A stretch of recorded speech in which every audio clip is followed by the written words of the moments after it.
And so we tried to get the U.S. president to basically endorse this crazy idea that we had.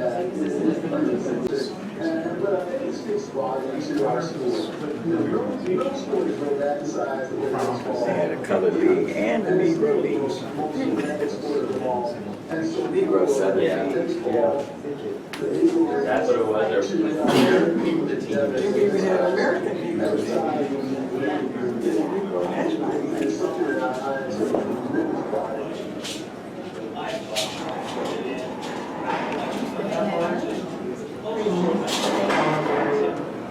So what did Houston have?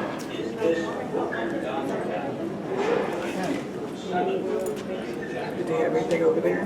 New Orleans had one. Huh? New Orleans had the East-West. They had several.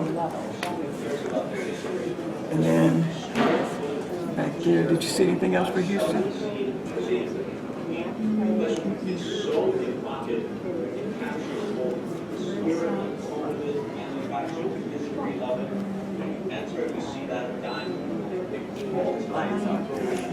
Man, the Black Sox, not the White Sox. They're down here. Who? These colors line up. Like this one starts here. This one ends here. For that league. Negro League World Series.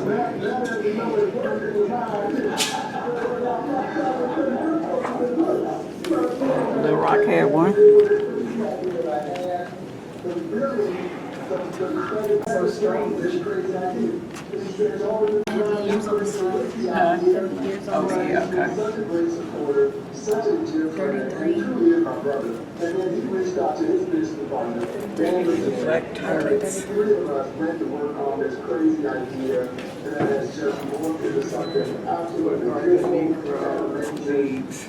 The segregated America, the national pastime was played behind a rigid color barrier. The black community helped its own sports world. Black baseball teams played without any infrastructure until 1920. Black teams yeah. Did you see the black cracker? Oh. You missed them, they were here. Oh. And we had some black socks. Yeah, we didn't have white socks, we had black socks.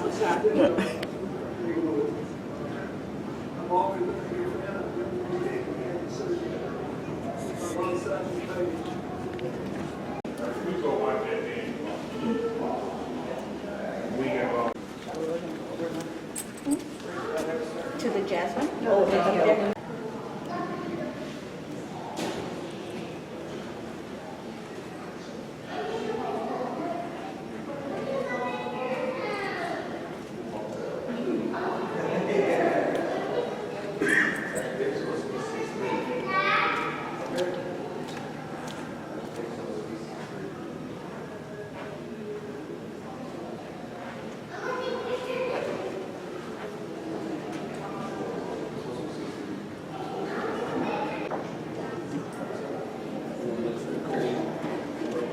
This one said there was no place between Chicago and St. Louis where they could stop and eat. And the buses almost look like hers. Competitors.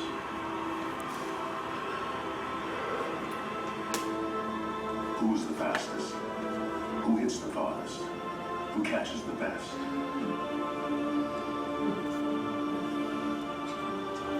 The words once kept them apart, kept them from playing side by side, kept them from being on the same team. Words and fears, the ugly part, the underbelly, the bit we don't like to see. It was in full view back then. It was socially acceptable to say.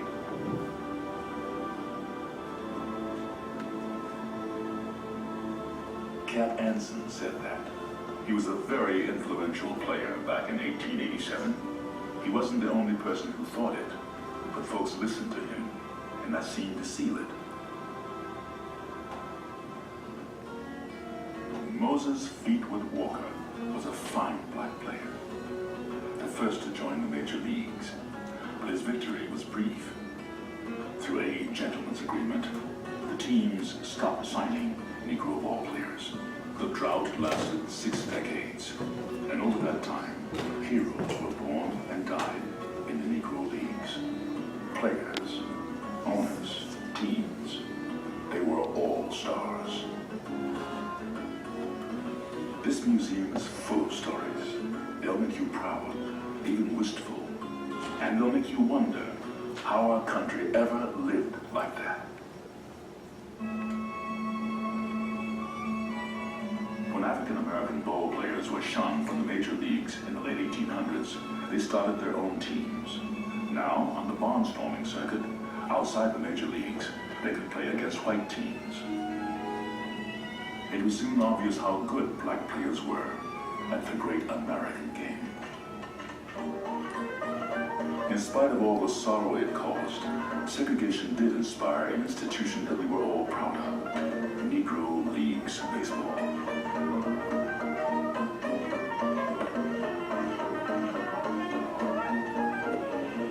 Before it was all over, it became one of the largest African American businesses in the country. Now, here in Kansas City, we're very proud of our heritage. The birth of the Negro Leagues took place here. Rube Foster was the man behind it. He'd been a player, a star player, you know.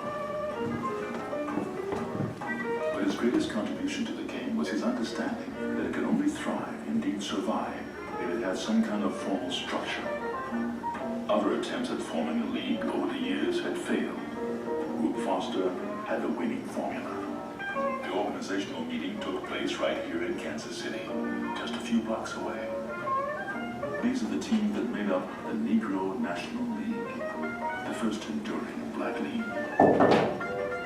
Over the years, black players became known for playing the most exciting baseball, and Rube Foster encouraged it. He'd find his players $5 if they were tagged out standing up. They were supposed to slide. By 1923, 400,000 black fans were turning out to enjoy the season. When white businessmen saw there was money to be made in segregated ball, through Ed Bolton, they formed the Eastern Colored League. 1924 saw the first Negro World Series between the Kansas City Monarchs and the Philadelphia Hilldales. The Monarchs won. The future was bright for black baseball, but unfortunately, as the decade wore on, Rube Foster's health failed and his leadership was missed. As the Depression caused fissures across our national economy, it rattled the Negro Leagues. Folks didn't have money to go to ball games. The Eastern Colored League had already died in 1928, and the Negro National League followed in 1931. But black baseball was very much alive. One white man who had a heart for it as well as a pocketbook was J.L. Wilkinson, owner of the Kansas City Monarchs. He mortgaged everything he had to pioneer night baseball by building a portable lighting system for his team.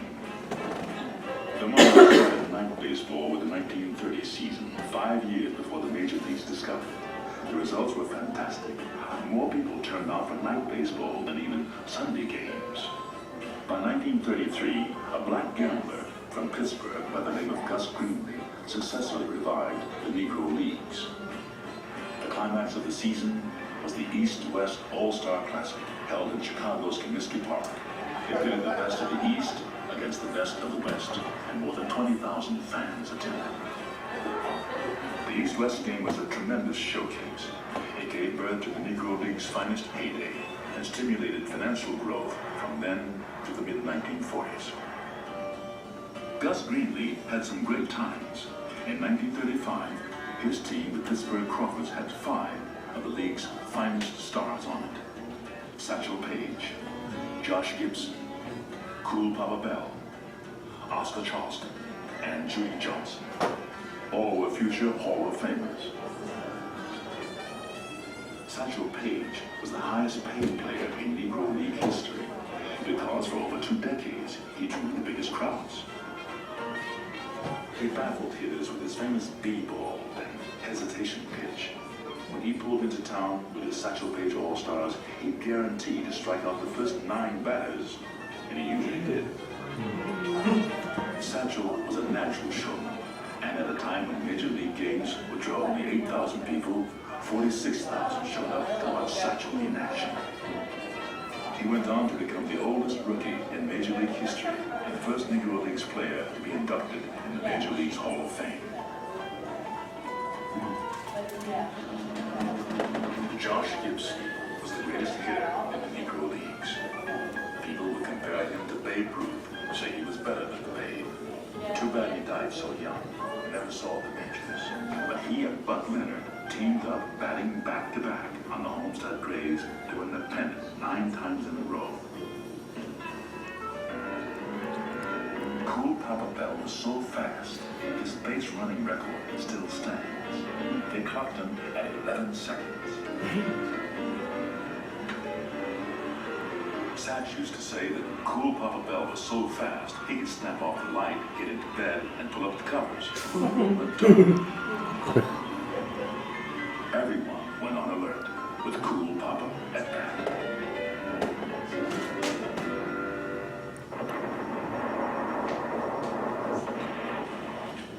World War II was the end and the beginning of a lot of things. People couldn't help notice that our young black soldiers, segregated in their own units, were dying for freedom on foreign soil. Abroad, we fought racism.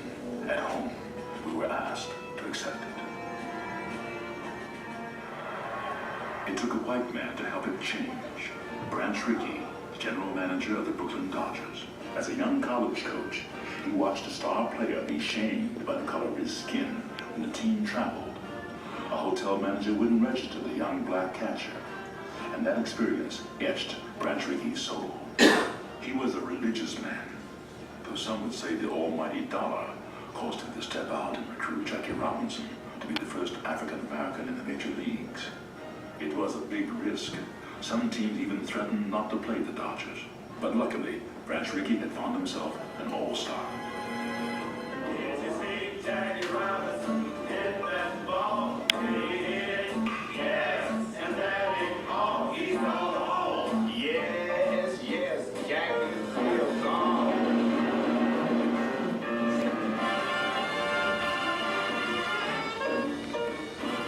After one season with Rickey's farm club in Montreal, Robinson was moved up to the Dodgers. Jackie Robinson, plucked as a rookie from the Kansas City Monarchs, brought honor to baseball and to his people. It's been said that the story of the 20th century can be divided before Jackie and after Jackie. Baseball in those days was said to be the national pastime.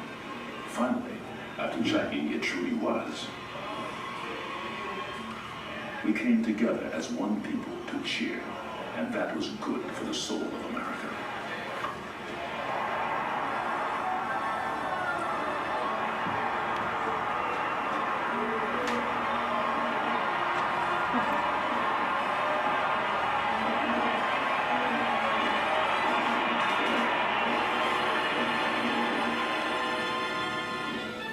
Larry Doby opened up the American League when he joined the Cleveland Indians just a few weeks later and continued trailblazing throughout his career.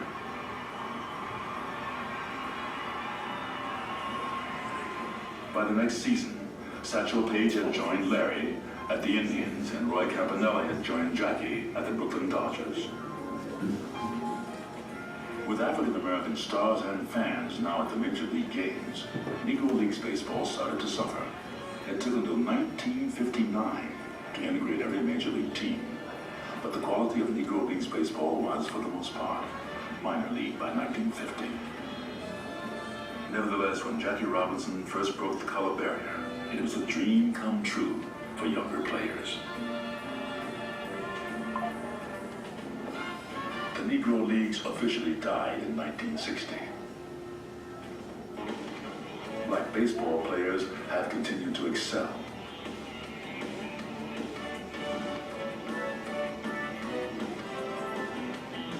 They won more than their share of Most Valuable Player awards, Rookie of the Year, and home run titles. Times have changed. Now all Americans are on the same team at last, but we'll always remember with gratitude the all-stars that came before. Thanks for coming to share all their stories here at the Negro League's Baseball Museum.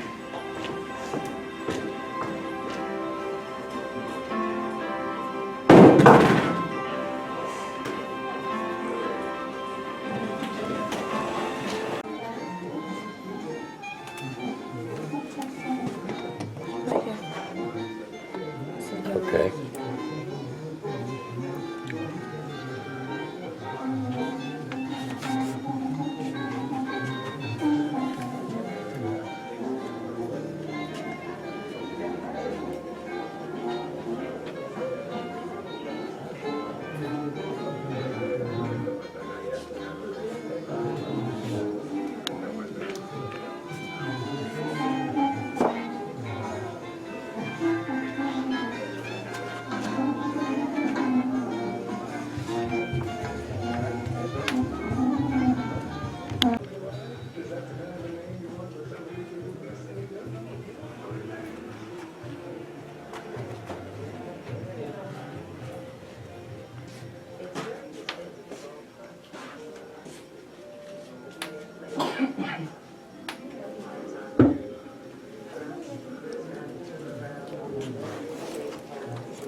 Sarasota had no high school.